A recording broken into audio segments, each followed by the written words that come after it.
So this video we're going to show you how to do a digital wax up for your D1 Occlusion course in this 3Shape design software.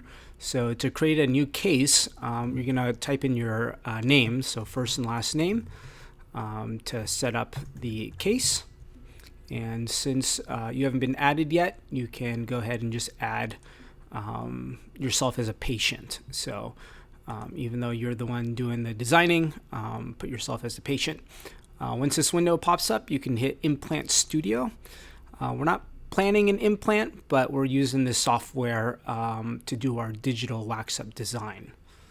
So once this loads up, you can go ahead and hit Implant Planning.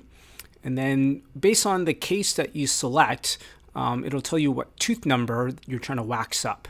So in our case, we'll start off by doing this tooth number 19. So since it's tooth number 19, it's on the mandibular jaw. Go ahead and click on the lower jaw.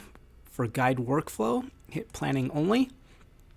Again, we're not actually doing an implant, but you want to hit the tooth number that's labeled in the folder, and then select virtual crown, and then click on that same tooth. And then you can hit save.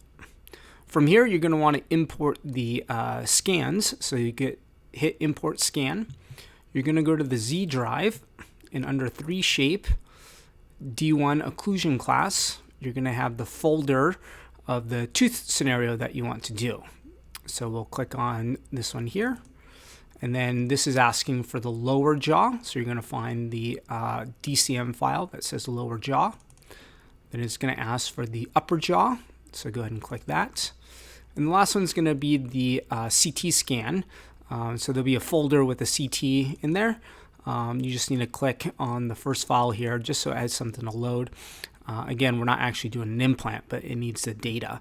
So it'll say unsupported scan. Just hit select to kind of move along. So once you have all those things imported, go ahead and hit OK. And then from here, we can jump ahead. So you're going to hit Anatomy Design. Once you get to this window, you can hit the X here. And then what it's going to ask you to do is to set your occlusal plane. So if you hit A on the keyboard, it's going to turn off the antagonist scan. And to manipulate the scans here, you can right click and that'll rotate. If you use the center scroll wheel, that'll zoom. And if you push and hold the center scroll wheel, you're going to be able to pan. So that's how you can manipulate the scan to get to the best view. So this step, you're really just aligning the scan to this template that you have here. So this red dot will allow you to rotate, and you're just looking for the best fit to match. It's not going to be perfect, but you want it in the ballpark. And then you want to look from this view to make sure it's more or less even. It should kind of approximate the occlusal plane. So small adjustments sometimes are needed, but this looks pretty good. So then from here, we can go on to the anatomy design. Again, hit this X button. We don't want it to automate it for us. So we're going to want to manually do our design. So it's at this point that we can do the digital wax up here. So the first thing you want to do is to kind of put the tooth in the relatively in the right spot. So to do that, you can click on this transform button with the arrows, and then just by clicking and dragging, you can move it to the approximate position. So we're going to change views and kind of get it almost there. Okay. So at this point, don't worry about it being perfect. You can also scale the tooth by clicking on this green circle, or you can rotate with the red one. So once you got it in the approximate location, what you want to do is go to the smile library, and then if you can choose different tooth anatomies. So based on how the neighboring teeth look, you can pick a tooth morphology that looks pretty close to what your neighboring teeth are. So in this particular case, you can see some of the wear on the teeth.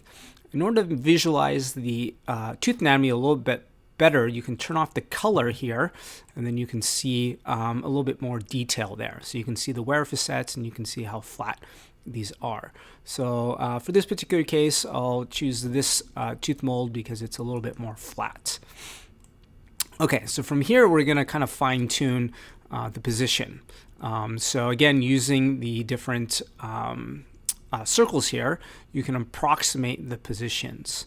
So what I'm looking for is from these different views, one, I want the central grooves to line up to the adjacent teeth. And then I also want the cusp tips to line up.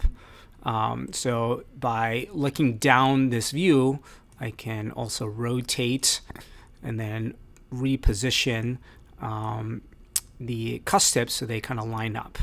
And then from the side view, you can grab these yellow circles and then kind of fine tune the morphology here. Okay, so that gets us in the ballpark of where we should be. To fine tune it a little bit more, we have these other tools here, free and directional, and then it'll select kind of an isolated area to do these manipulations and to recontour. So the other thing I'm looking at is the height of contour of the adjacent teeth. So that's the kind of most bulbous part of the tooth from this side view. So from this buccal view. So if we want it to match up to the neighboring teeth a little bit more, we can take this tool here and then kind of drag things out. You can change the size of the area of effect by doing that. So you can kind of play around and see which tool kind of works out best for you. But you can tell by clicking and dragging, you're able to kind of bulk out some of the areas to make it a little bit more like the adjacent teeth. The other tools you can use is a spray can. So this is a wax knife tool. So you see how these kind of height of contour isn't that even or smooth. Well, you can hit the smooth button to kind of smooth that out. You could also add or remove to the tooth here. So again, you can change the size of the effect and also the strength if you want to be real aggressive in how much you want to add. Hit the remove to remove. And you can always hit Control Z or undo if you don't like something you've done. Okay. This gingival third of the tooth, we're not going to worry so much about because this is a implant case, and we're more concerned about the occlusion for this particular course. So I'm looking at height of contour and above, and then looking at the occlusal table and trying to get that to be in harmony with our principles of mutually protected occlusion. So I'll quickly just kind of fine tune this, smooth this out. But primarily what we're going to be concerned about is the occlusion. So based on the occlusal surface, we can see that the occlusal, the central groove is pretty well lined up, and then the cusp tips are pretty well lined up. The other thing I want to look at is also the marginal ridges. So ideally, we can get these to be a little bit more even to the neighboring teeth here. So spend a little bit of time fine-tuning this, but we're also going to check the actual occlusal contacts here. So don't be so kind of committed or married to a single kind of morphology, because there's another check we're going to do that may kind of change your occlusal design here. So the thing we want to look at is the relationship to the opposing tooth. So some of the shortcuts, like I had mentioned before, if you hit A for antagonist, that will turn on and off the opposing. If you hit S, this turns on and off your working cast. And then any of these slider bars you can kind of turn on and off to hide any of the kind of items here. So another kind of feature that we can use is this cross-section tool. So you can click and drag, and it's going to draw a line. And then from here, you can slide this kind of through the arch form. So if we look at the neighboring teeth, you can see from a cross-section that we have fairly good cusp to fossa kind of relationship, where the functional cusp tip will interdigitate with the central groove, and then vice versa. So if we check the neighboring teeth, we're pretty close. So again, these are real patient cases, so not every case will be like a typodont setup where everything's perfect. But our goal here is to try to fulfill those principles of a mutually protected occlusion, where we have kind of even contact. So we can see based on our cross section of our wax up that we can fine tune it a little bit for it to be actually in occlusal contact. So a couple ways you can do that. You can kind of just click and drag on these individual cusp tips to raise things, and you can see in the cross section how it moves. Or if you want to move the whole tooth, you can just switch back to the transform tool. It'll uniformly kind of move everything. Okay. If you turn it over so you can see through the opposing cusps, you can see where the teeth are kind of occluding through the opposing tooth. So in this particular case, we're going to see that this occlusal contact is actually too strong because it's going through the opposing tooth. If you wanted to visualize it, you can turn on and off this show distance map tool to see kind of a color map of the distance you are from the opposing tooth. So anywhere where it's dark red like this means that you're in contact. So we want to kind of minimize that and really just isolate the contact in the appropriate spots that we want. So our functional cusp tip on our lower arch is going to be the buccal. So it's good that we have some of these contact points, but we can decrease that just a bit so it's not so large. So again, you can take any one of these tools to kind of fine tune the occlusion. You can do the smooth tool if you want to kind of just slowly decrease it. Another tip is if you go from the top, you can again kind of gently remove some of these areas. So based on what you know about occlusion and where the contact should be, the functional cusp is going to be the buccal. So it's good that we have some red dots on the functional cusp. And then if we look from the other side, if we turn on the, or if we turn off and kind of make this a little bit more transparent, you can see that the maxillary cusp tip is touching in the central groove of our tooth here. So that's a kind of appropriate occlusal design. And then we can see on the premolar that cusp tip is partially occluding on the mesial aspect of our proposed wax up. So between functional cusp tips, central grooves, and the marginal ridges, the location of the contact points are all in appropriate positions.